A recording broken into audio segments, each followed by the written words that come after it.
Hello, and welcome back to A Gap in Justice, your podcast for anything crime related. How you guys doing? I am Sean, your co-host of this wonderful podcast on this Sunday. I'm here with my beautiful sister, Lindsay. How you doing, Linz? I'm good. You usually say wonderful sister. Oh, I mean, I said I'll take beautiful. Thank you. Beautiful's nice. Yeah. I mean, I like to switch it up. You know, I'm a very kind soul that I like to, be sweet to my sister. Yes, she brought that's me some lunch, so I feel. I ate half of it. She really did. She sent me a text that said, "Hey, just an FYI, I hope you didn't want fries with your meal because I ate them all." And then her excuse to eating all of them was, "Well, I ate most of them, so why would I leave you some?" So that's the kind of sister I live. That makes sense, though. No, that makes literally Hey, zero I ate sense, half of the fries. I might as well finish them.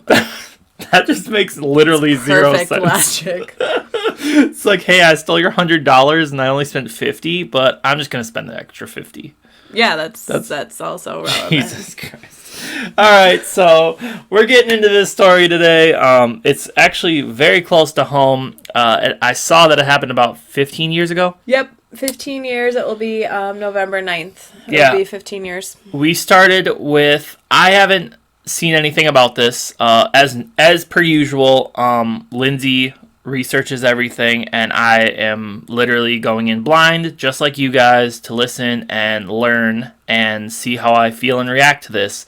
So I know his first name is Michael. Mm-hmm. I know that it is very, very close to home, which it is in Kenosha, Wisconsin, which is very, very close to us. I actually work in Kenosha. So it's, and my fiance actually works in Kenosha sometimes, so it is very, we go to dinner all the time in Kenosha. There's tons of restaurants, so it's nuts. So why don't you start us out and see what we're doing today? Yeah, so today we're going to talk about Michael Bell Jr. So he was 21 when he was killed. This happened on November 9th of 2004. So, just looking back relevance-wise, I would have been 18 at the time. Yikes. I went down like a rabbit hole. So, obviously, we didn't record last week, and I just wanted to really do this case justice. I really wanted to research and look into it.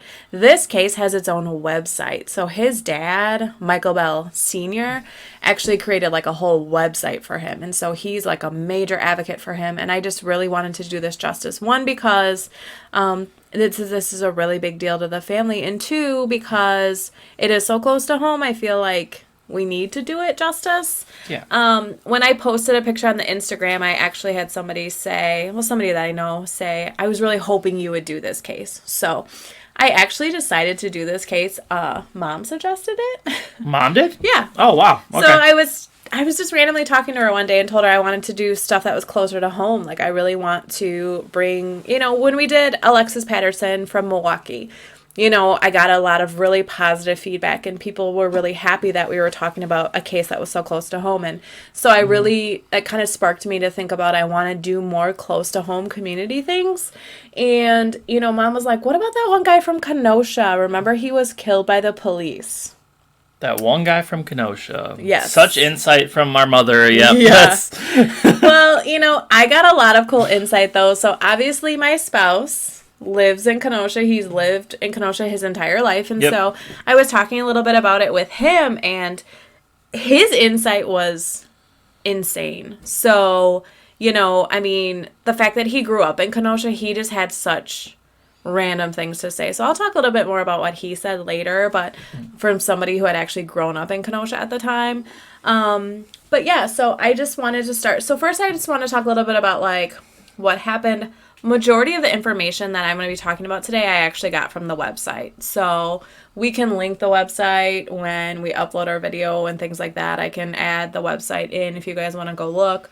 But yeah, I went down a rabbit hole. Like, there's so much information, and I still feel like I'm semi-unprepared. So, okay. Like I said, this was almost 15 years ago. This was November 9th, 2004. It happened about 2 10 in the morning. Michael Bell Jr., 21, he pulled up to the house that he lived at with his mother and his sister in Kenosha, Wisconsin. Just for reference, this is about an hour from Milwaukee. I know Milwaukee is a bigger city. You know, people could probably identify with that more. Yeah, it's about an hour from Chicago, too. Yeah. So it's like right in between Chicago and Milwaukee. Yep. A police officer who stated that Michael failed to make a complete stop at a stop sign was following Michael, or said he was following Michael. Dash cam footage from inside the squad car showed Michael actually exiting the vehicle he was driving. He was then confronted by the officer. The two walked off camera. The police tried to arrest him. A struggle ensued while his sister and mother watched, and Michael was actually shot point blank in the head. Wow. Yeah, a lot of what I know about this case is this is the dad that put up bulletin boards in southeastern Wisconsin. And so I didn't know a whole lot about this case, which is kind of sad because we do live so close. But I did not know a whole lot about this case until these billboards went up. Mm. And, I mean, like I said, I work in Kenosha, so I actually would see this same billboard. It's right by Kenosha County Jail, like Sheridan 52nd. It's the billboard right there. And I would look at it every day. And this is before Mom even suggested doing this case, but it tugged at me, you know, because it was like, you've seen this guy's face. I mean, obviously, here's his face here. He's a nice-looking guy. Yeah. You know, and he's just a kid. He's 21. Yeah, you know, he's literally a kid. Like, the circumstances of this whole thing are just insane. So I actually had Sean watch the dash cam footage. That's the only thing that I showed him. This is usually what I do is I just will show him one piece, a picture, a video, something like that. So I actually had him watch the dash cam footage, and I just wanted to talk a little bit about what I got from it. Yeah. I'm interested to see what you did as well. I know at one point he said, I don't hear anything. The original video was actually 12 minutes. The family said that they shortened it to about 5 minutes. So if you look at the timestamp on there, it starts at 2:09 a.m. So in the video, you can see that Michael's vehicle is already parked. The officer then runs up and says, get back in the car. So I know the videos talk about, like, the officer is following him, but I'm just curious what you think about your observation. So it looked to me like he had already been parked there for a while. Yeah, like, he had been parked there and, like, got out, and then all of a sudden this squad flies up on him, and, you know, so the officer runs up, says, get back in the car. The officer, it actually looks like, attempts to put him back in his car. It does, yeah, that's what I thought, too. Which he does not. He ends up then leading Michael back to the squad, off to the right side. So they then go off of camera. I told Sean right away, I'm like, I find that very curious. Like, why are you going off of camera? Okay, so in my head, the first thing I thought was most officers use the front of the car because that's like where the camera is. Yeah, where especially to when witness and make sure you're being appropriate. To put your hands there too, like don't they like that's the easiest place where you can see the hands of a person that you think are doing. Yeah. So that was the first sketchy thing I saw for sure was that they were immediately off camera. There's no like in between. Yes, he's immediately, and I'm just even when I watched this video a few days ago without him, and I immediately got weirded out that they took him off camera, like almost immediately, and I just thought that was really odd. There is a lot of like you can't really hear a whole lot. You do hear Michael say, "I didn't do anything." A lot of the conversation is inaudible though. At one point, you can hear Michael saying, "Get off me! I know my rights." Yep. You hear an officer saying, "We're going to do a field sobriety test." And then there's a little bit like kind of background noise. And then the other thing that stood out to me is you hear this other different voice like yelling, "Put your hands behind your back." And he's like yelling, and you can tell it's a different officer than the original one who's saying like, "We're going to do a field sobriety," and things like that. Michael throughout is just saying like, "I know my rights, get off me. I know my rights, get off me." From stuff I read later, he was tased during this time. I heard him say something about tasing. Okay. I felt like I didn't hear that. Yeah. I felt like I heard it was very faint, but it was like, "Don't tase me." Like he was like, "You don't need to tase me." Yeah. So it was very strange because it didn't sound like they were struggling or anything. It just sounded like they were like I trying don't feel to. like you hear a whole lot of struggling, but yeah, you do hear like get off me, get off me. Yeah, there's a lot of yelling. Like I mean, at one point, the one officer is saying, "Put your hands behind your back. You're being arrested. Put your hands behind your back." Yeah. So there were 3 officers involved in this situation. One was Lieutenant Kruger. There was Officer Gonzalez and Officer Strasbaugh, which I'm probably saying wrong. That's good. And so initially this went from a situation where, like I said, the police report said he failed to make a complete stop at a stop sign. Later they also alleged that they thought that he was drinking. The toxicology report came out later that verified that he was drinking. Okay. But yeah, so there were these 3 officers involved. So ultimately what led to Michael being shot was Officer Strasbaugh yelled out, "He's got my gun." Okay.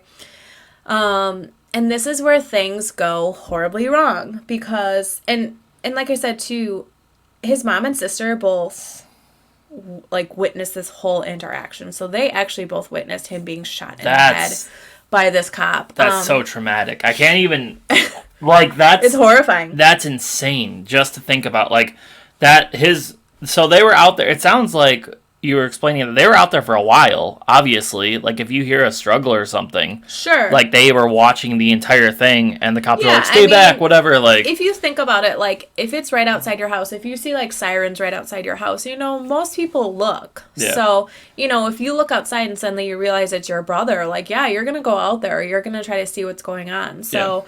Yeah. The mom and sister actually witnessed it. They heard... So Officer Strasbaugh was actually the one who said, "He's got my gun." Mm-hmm. The sister actually tried to yell, like, "No, he doesn't. No, he doesn't." So Officer Strasbaugh yells that him and Lieutenant Kruger are trying to restrain him. Officer Gonzalez comes, puts his gun to the side of his head, and shoots. My God. Yeah, I mean... That's like execution style. Well, and there are articles that I read that talks about Lieutenant Kruger actually said, like, do it. Okay, are you ready for the kookiest part of all? Yeah, I mean, I guess. I gotta prepare myself, I suppose, huh? So... When like I said, it just kind of fell in place that I was talking about it with Mom. Mom said that we should do this one. Mm. I'm like, yeah, absolutely. I think it's a great one to do. So I started, like, looking into it. I started doing research on it. And all of a sudden it dawned on me that Officer Gonzalez was one of my professors in college. Oh. Yeah. And I had a whole conversation with one of my friends about it. So, do you ever have, like, a moment where you're like, whoa, what just happened? Because Officer Gonzalez actually talked about this situation in class. Really? Yes. And, okay, side note, before I did, like, substance abuse counseling, social work, I actually went to school to be a cop. Yep. And I know that, but they don't. Fresh out of high school, like I said, I was 18 at the time. So when this incident happened, I had just graduated high school. Yeah. A few months earlier, I had started college.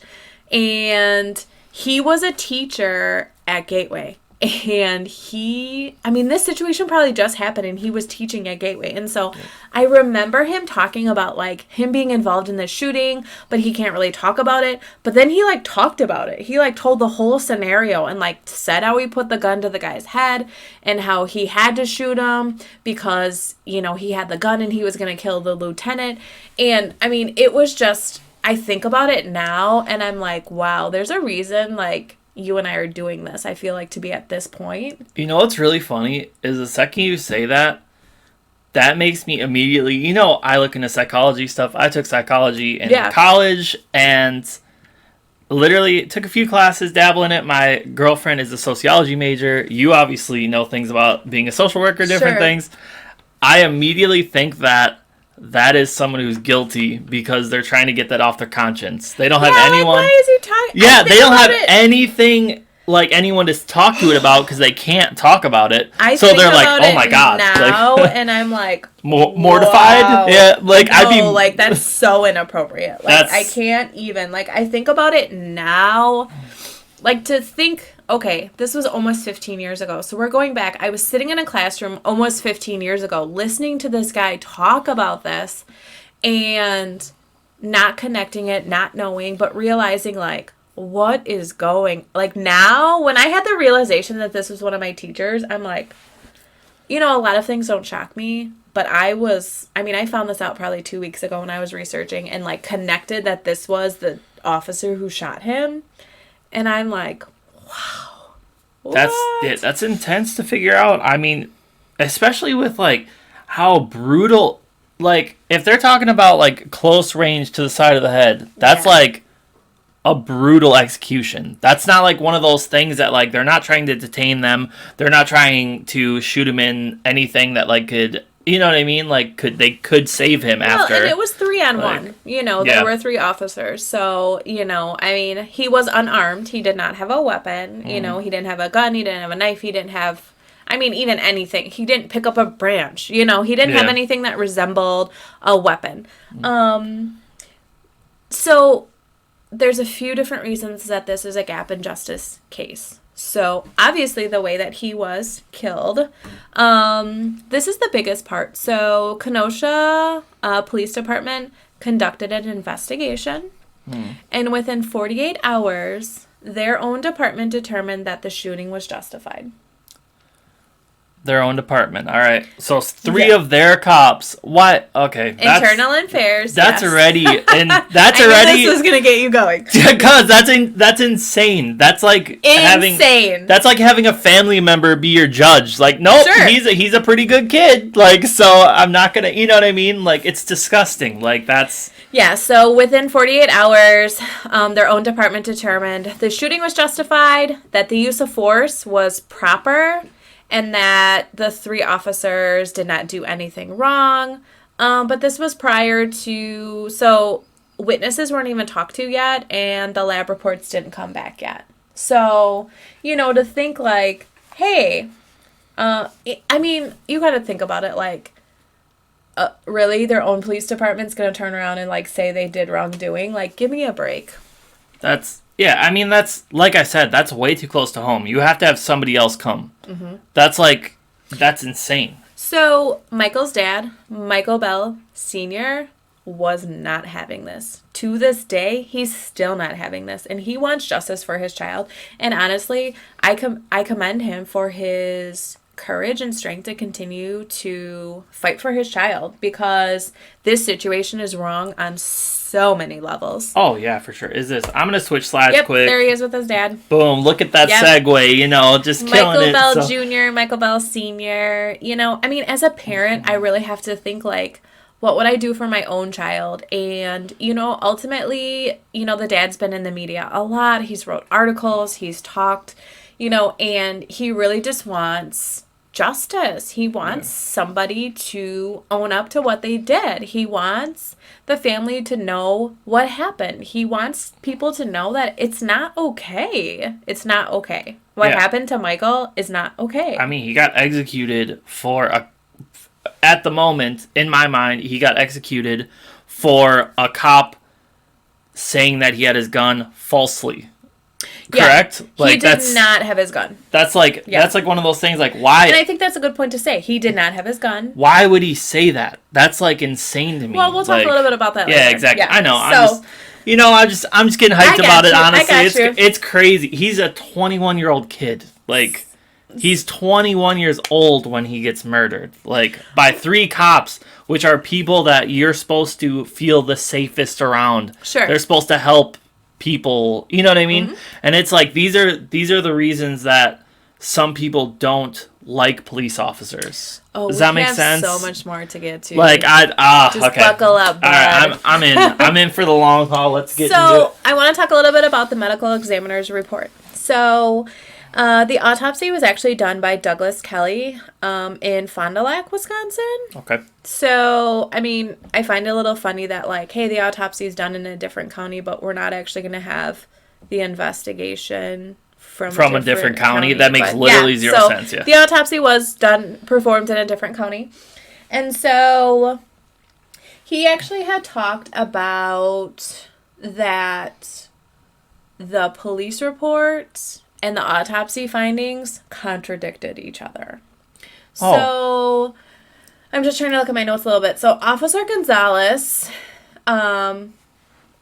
made a report that saying the way that the gun was positioned on his head. Okay. So Officer Gonzalez was saying that it was done from the left side. There's going to be a slide down the road that will, and I think it's actually at the end, but, where they're going to say what the police said happened, and then ultimately what the forensic evidence showed happened. So, which, I mean, forensic evidence is number one. Literally, yeah. Like, I mean, you can't lie about forensic evidence. I'm going to always follow forensic evidence. Correct. So Douglas Kelly actually said that the entrance wound was on the right side of the head with the exit wound on the left side of the head. Okay. That this was made by pressing the gun against his head at the time that the shot was fired. A muzzle stamp was imprinted on the skin surrounding the entrance wound. This would mark the position of the muzzle of the gun at the time that it was fired by Officer Gonzalez. And so, obviously, like, that stamp's going to be made and there's indicators, like, obviously he's going to know, like, okay, a muzzle stamp means that the gun was to his head.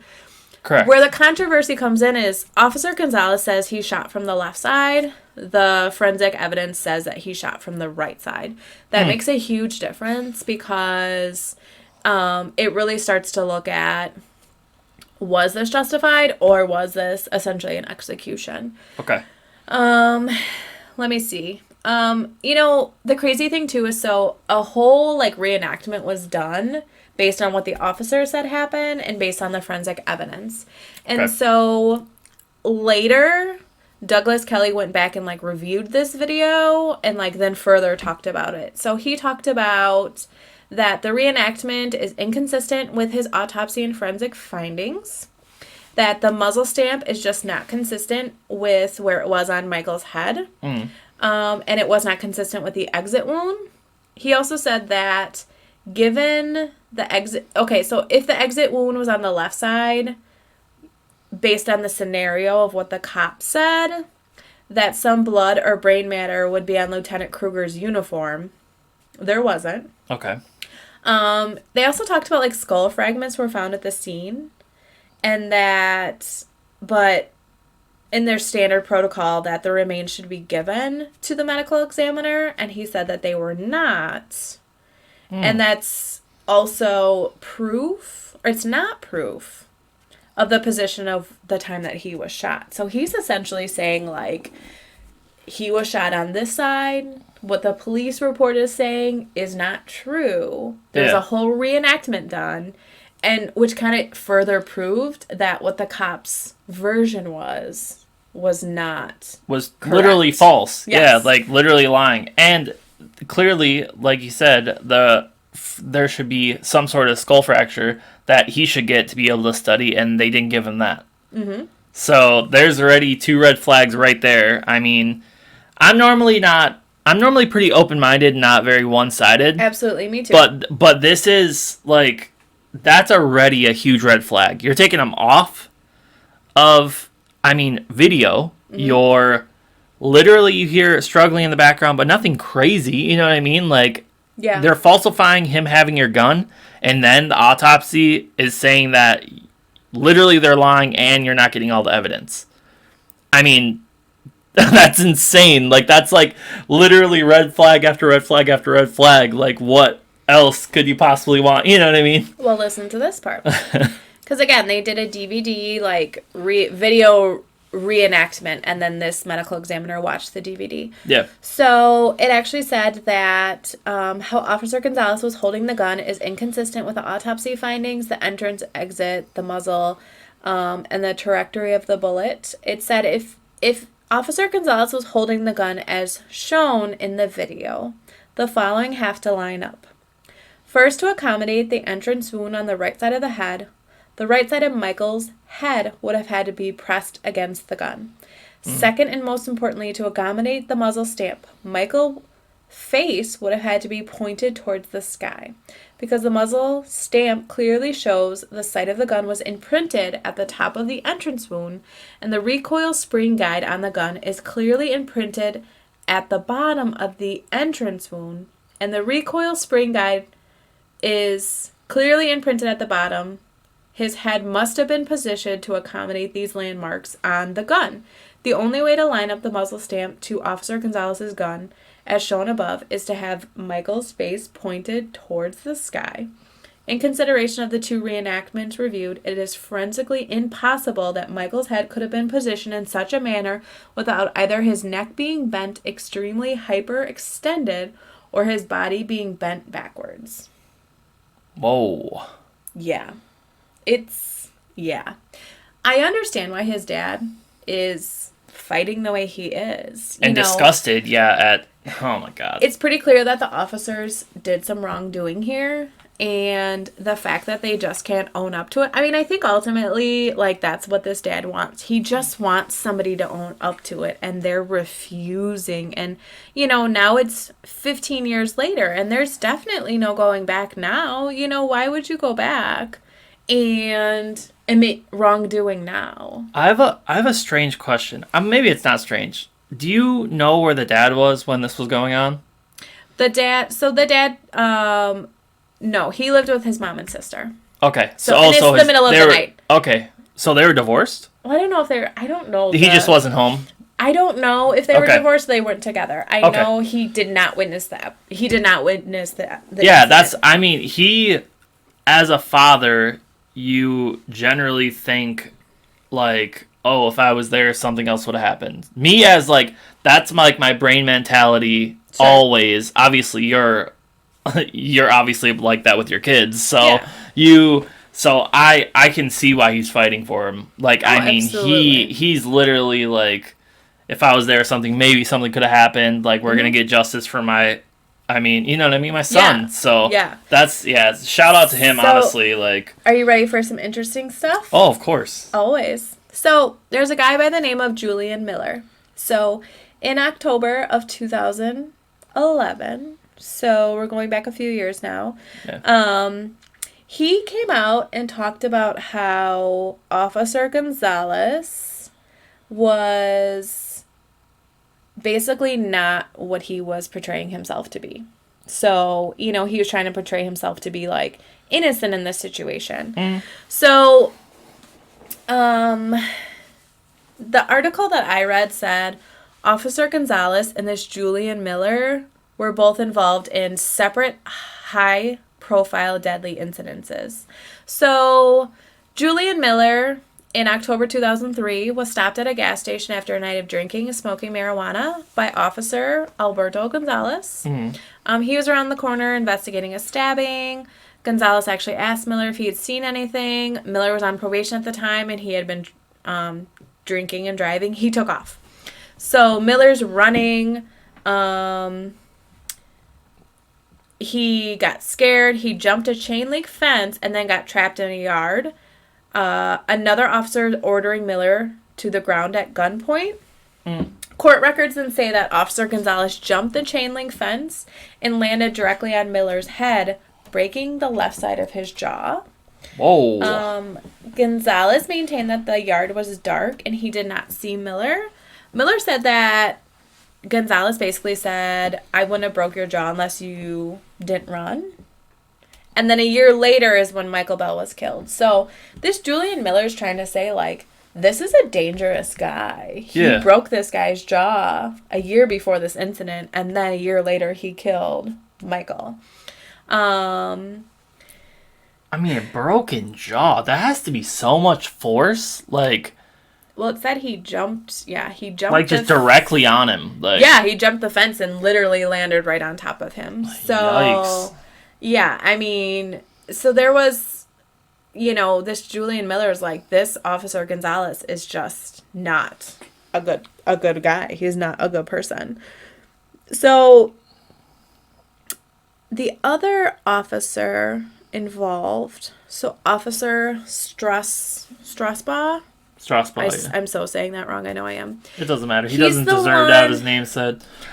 He's the one who originally pulled him over. He's also one of the ones who was restraining him. He's also the one who tased him. So in November 2010, he committed suicide. Wow. Yeah. He's the one who allegedly said that he has my gun, right? Yes. Okay. So Officer Strasbaugh, is the one who said, he has my gun, he has my gun. Lieutenant Kruger then told Officer Gonzalez, allegedly, shoot him, and he did. Okay. So in November 2010, so we're going back almost 9 years, Eric Strasbaugh, age 34, ended up committing suicide. According to statements by his wife, he had been stressed by the aftermath of the shooting of Michael Bell and was having marital problems. At the time, Kenosha County District Attorney declined to charge the officers that were involved. Obviously, we know the investigation ruled the shooting justified. Yeah.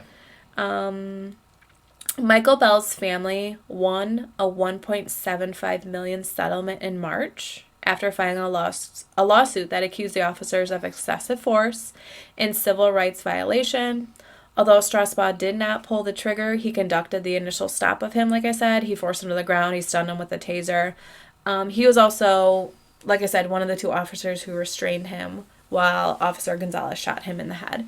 So, yeah, I mean, this was a big deal. You know, a lot of people were like, whoa, this guy killed himself. So, like I said, my spouse grew up in Kenosha. And when I told him we were doing this case, a whole flood of information just came out of his mouth. And it was like back to back. So he goes, oh, you know that was the guy who was killed by police. Oh, you know one of the police killed himself.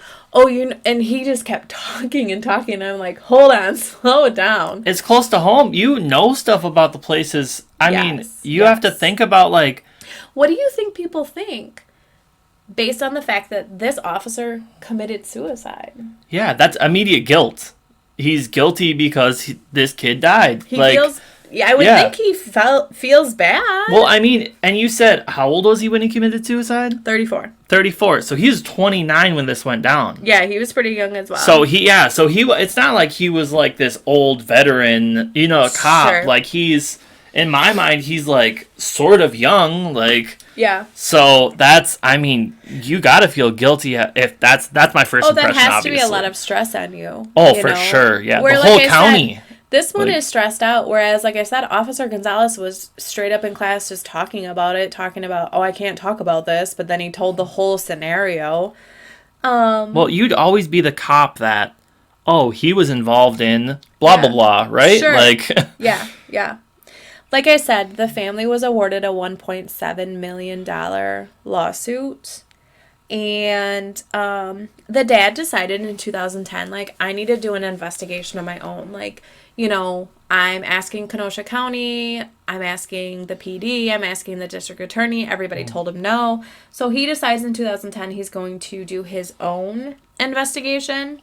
Ultimately, one of the experts came up with the theory that the gun... Okay, so Officer Strasbaugh did not have his gun.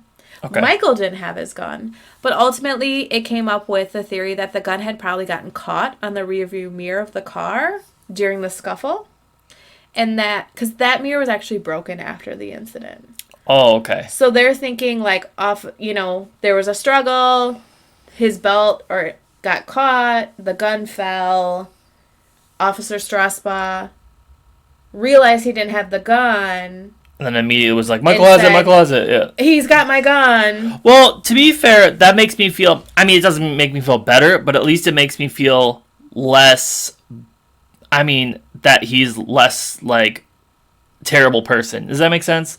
Like, at least his gun... He's not less of a terrible person because... At least his gun wasn't on him, though. You didn't see him having the gun. It'd be one thing if you saw him with the gun. He clearly didn't have your gun. No, he shouldn't have said that, but I mean, in my mind, he had his gun on his waist. Does that make sense? Like, he had his gun on his waist, and he's saying he has my gun. Sure. That's like... And so, I mean, it doesn't make me like him, honestly, but it doesn't make me... But this is the worst part of all, is that it appears as though a miscommunication and a misunderstanding is ultimately what led to this kid's death.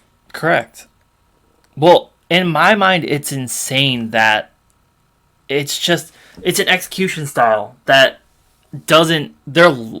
it's literally lying about it. You know what I mean? Like, why would you lie unless you have something to hide? That makes no sense. Like, that's, in my mind, that's always what I think. Why are you lying unless the truth is bad? Sure. Correct? Like, yeah. So, I mean, keep going. You know I'm hyped, so let's get it. Part of what the family did with their $1.75 million settlement was to take out bulletin boards. So like I said, so they took out ads. I think if you scroll, I'm not sure what we have next. Oh, that's like a super little picture. Yeah. That's actually... We'll get to this bulletin board. Yeah, so... and Michael Bell Sr. is in the middle there, you can see. And so he took out all these billboards. You can actually see, and, they all say paid for by the family of Michael Bell. Mm. So the billboard actually says, when police kill, should they judge themselves?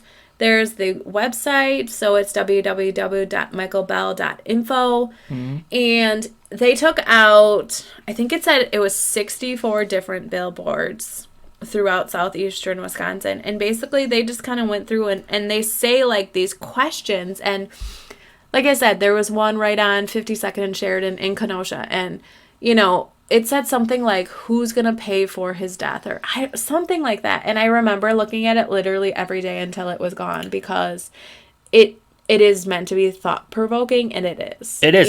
For you guys who are listening on Apple Podcasts or anything, I'll explain it a little bit for you guys. It's literally, it's pretty, plain text that says, when police kill, should they judge themselves? And then there is a muzzle of a gun and literally pointing at you. Yeah. So it's a pretty, the muzzle of the gun's big, like that's all it is. So it's pretty intense to have a muzzle pointed at you on a bulletin board. Like, it's a pretty in-depth picture, or a pretty... I think it's doing exactly what the family wanted it to do. Yeah. And I really can appreciate that the family took some of the settlement and is applying this to be able to try to get justice. They just want justice for their child. $1.75 million is nice, but when you realize where it's coming from... It doesn't feel good. You know what I mean? Like, I never think, like, how much money will make you feel okay for your child's death. Like, sure. Well, and I'm the type that always says, like, there is no amount of money that is going to make somebody come back. Correct. Or make somebody feel better. Exactly. So, I actually kind of, I like to look up statistics and things like that. So, obviously there's been a lot of, like, police shootings lately. Mm. In the past year, officers have shot and killed nearly 1,000 people. About a third of all of these fatal police shootings are considered questionable. Unfortunately, police investigators rarely really examine that with critical eyes. So, it's the same as Kenosha.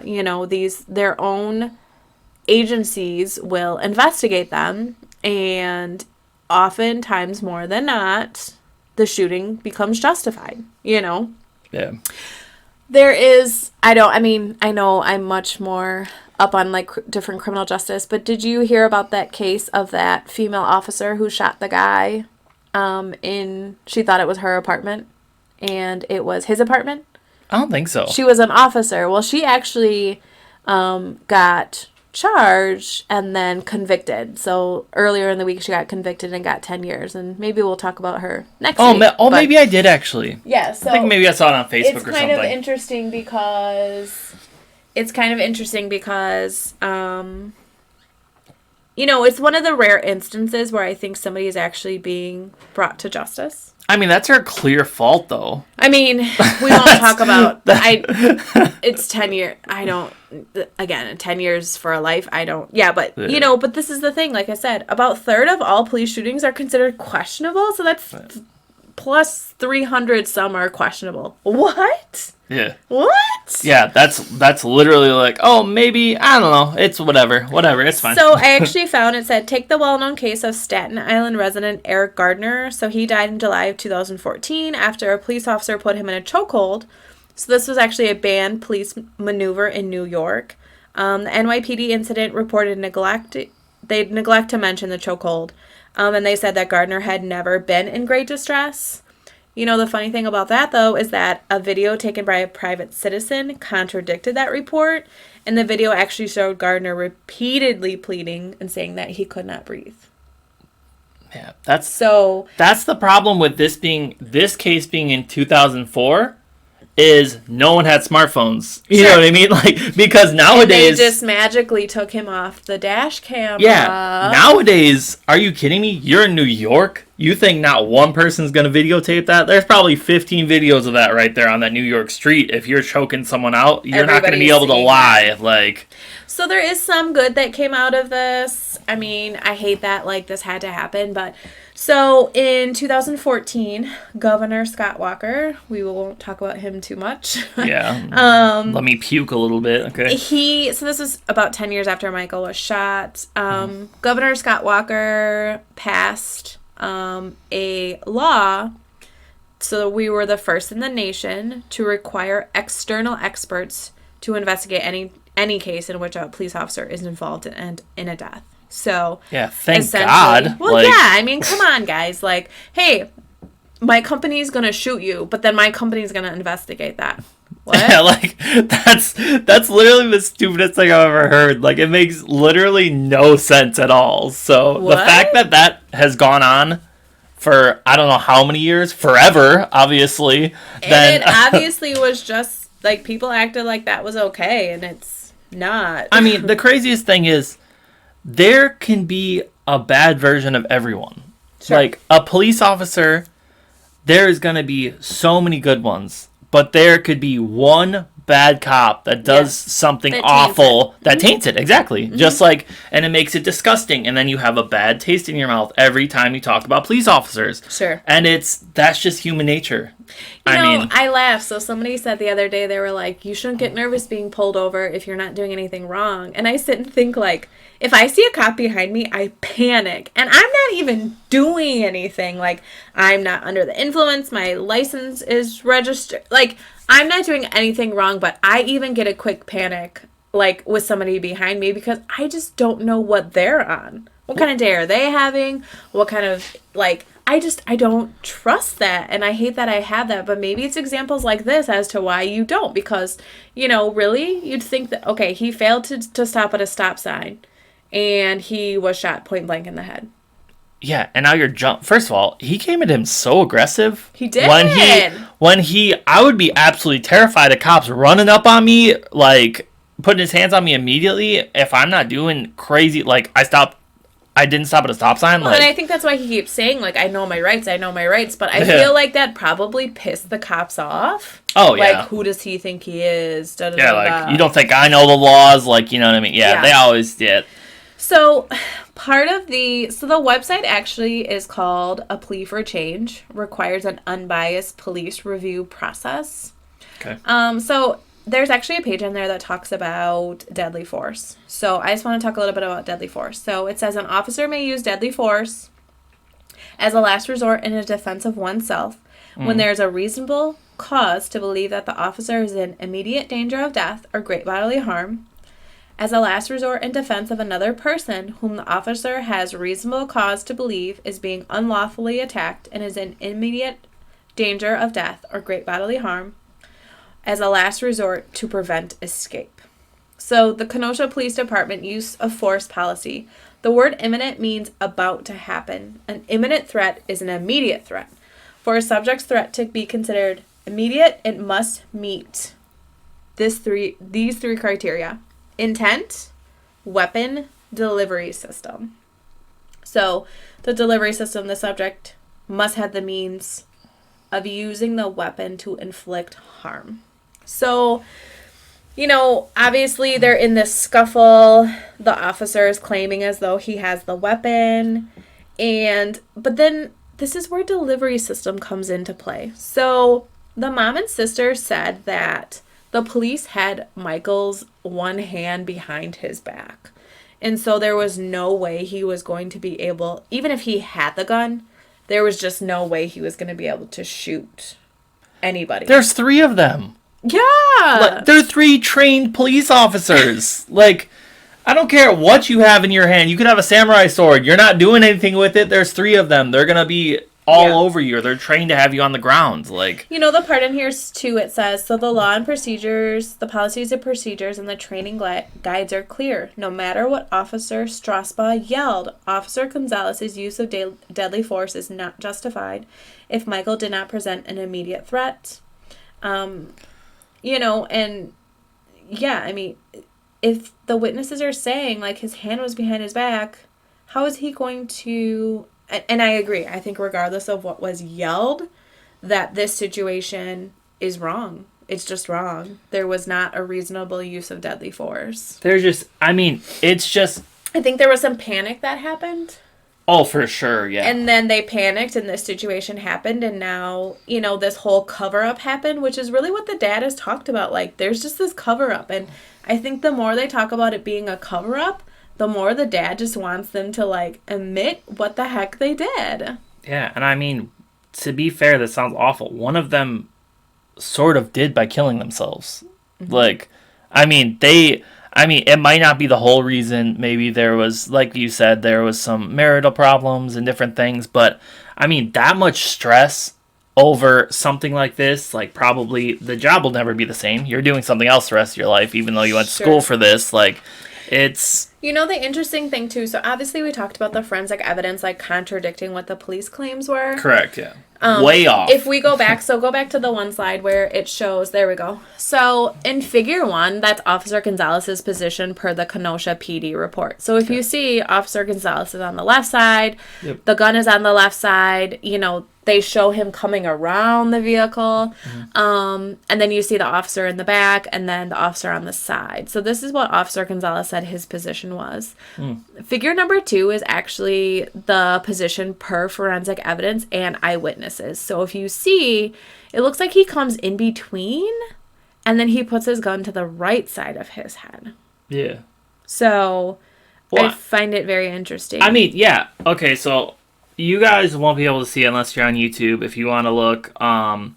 But the figure 1, literally, definitely he would have blood splatter on him. Right? Like, absolutely. For, like, he's pretty close range. Like, I feel like... Yeah, so they're saying the guy standing on the side is Lieutenant Kruger, that Strasbaugh would be the one holding him. Okay, yeah, okay. Yeah. So Strasbaugh is directly behind him. Lieutenant Kruger is on his right, and Gonzalez is on the left in the picture that the police say. Right. So in figure 2, Gonzalez actually is on the right as well as Kruger. Yep. And he steps in between Kruger to shoot him on the right side. So there's no one on the left, but Strasbaugh is still behind him. Right. So it's very strange. Like, why? This is such a simple thing to lie about. But, I mean, to be fair, like, with figure 1, it's directly at the car. Mm-hmm. Like, there would be stuff on the car. There would be stuff on the police officers. Sure. There would be way more evidence of things. Figure 2, I mean, it's pointed out. Mm-hmm. Like, it's not going to land on anything. First of all, it's really funny that... Figure 2 shows that he straight up walked up on him and shot him point blank. Yeah, just, like, hanging out. Like, he's, like, hanging out, like, oh... And that one, it's like, what is the other guy's doing? You know what I mean? Like, why is all 3 of them not on top of him, like, laying on his arms and stuff? You know, he was essentially pinned against this vehicle, so even if he essentially had the gun, which I cannot say this more than once, he did not have the gun. Yeah. But even if he did, he is pinned against this vehicle. His family is saying that at least one arm, if not both arms, were behind his back. And so what is the position or reasoning for Officer Gonzalez to come and put the gun to his head and shoot him? He has no reason. Like, exactly. I mean, well, it's crazy. Like, this is so frustrating. So, you know, I know that the dad wanted a special prosecutor to look into this death, and that was denied. There's some information about the Attorney General, Brad Schimmel, was actually, you know, he wanted to meet, Michael Bell Sr. wanted to meet with him. And, you know, the Attorney General did this live interview. He just said, like, there's just no way to bring charges up these many years later. He declined to meet with the dad.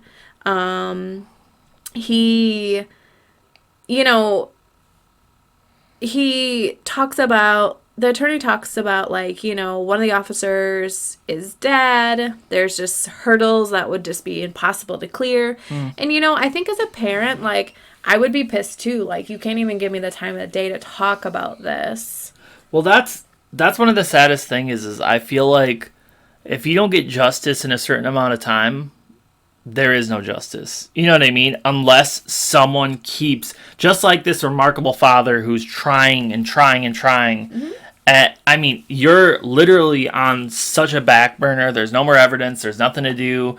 It doesn't matter. Like, you know what I mean? Like, there's nothing unless you keep doing something about it. So, you know, the family got a settlement. There's this new law enacted that requires outside agencies to investigate fatal officer shootings. But at the end of the day, Michael Ball Sr. still does not know what happened exactly to his son. Yeah. That breaks my heart. And this situation is wrong.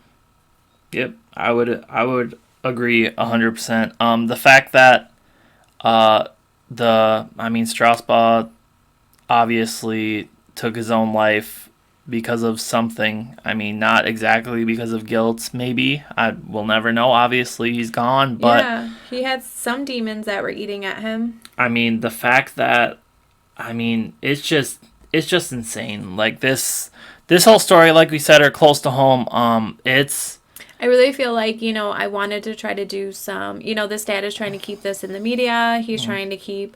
I know the billboard is no longer up, so obviously the billboard expired. They're not up right now, and so I felt like it was really necessary for us to maybe bring a little bit of attention to it.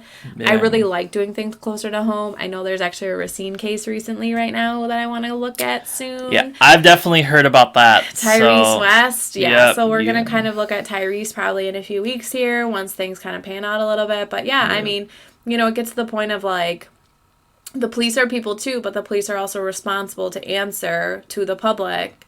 They're supposed to protect the public, and if you're not protecting the public, what are you doing? You're responsible just like everybody else. Yeah, I mean, and like I said, the big thing for me is just huge lies. Like, I mean, nothing adds up. Literally nothing adds up. Like, and Doug, the medical examiner. The medical examiner literally is like, you're wrong. Like, yeah. How are you gonna lie Your about... reports are wrong. How are you gonna lie about what side the muzzle is on? There's literally a muzzle imprint. I just keep going back to the video, like, though. The fact that they take him off camera, just that rubbed me the wrong way. Before I watched the video probably, I don't know, 10 times. And I watched the video before I even, like, read anything. And that rubbed me the wrong way from the very beginning. Before we wrap up a little bit, figure 1 still on the screen. Would he be on the dash cam if... This is actually a different vehicle. So this isn't even the officer vehicle. So okay. So he took him to another officer's vehicle? No, this was like, from my understanding, this was like a vehicle that was in the driveway. Oh, interesting. Yeah. What? So, you know, because they were saying there was a scuffle, and then remember, like, Officer Strasbaugh tased him. But yeah, this was like another so at one point Michael like ran up the driveway, like trying to get away from them, which is crazy to me too. Like, they're beating him and tasing him, and he's literally trying to get away from them, and now you have these 3 guys pinning him down. So yeah, this is actually another vehicle. That's intense. That's crazily intense. Yeah. Like, I mean, all right, well, I mean, I'm exhausted. I know, it literally takes mental, strength to talk about stuff like this sometimes, guys. So it's, like I said, it's really close to home. It's really sad that this 21-year-old kid had to have his life taken to have something happen. You know what I mean? To have at least a law happening or something. Like, yeah, I mean, that's a huge gap in justice. This is exactly why we do this. I mean, like I said, hopefully this brings a little light and a little attention to it. I mean, if you didn't know the story, now you do. If you're around the Wisconsin area, you know, this is going to hit you close to home, and it's going to make you think, like, just watch out for yourself, I guess, right? Like, I mean, just... Yeah, I mean, you don't really know what could happen. People are people, so, right? Yeah. I mean, so we'll wrap it up there unless you have anything else to say, Linz. I do not. I want to continue to bring, you know, cases to light, and I particularly want to do more Wisconsin cases, but I feel like this family needs justice, and I don't think the dad is going to stop until he thinks he gets it, and I commend him for that. Yeah, exactly. So, all right, well, this still is a gap in justice. We love you guys. Take it easy. I hope you guys have a good week. See you next week. Bye.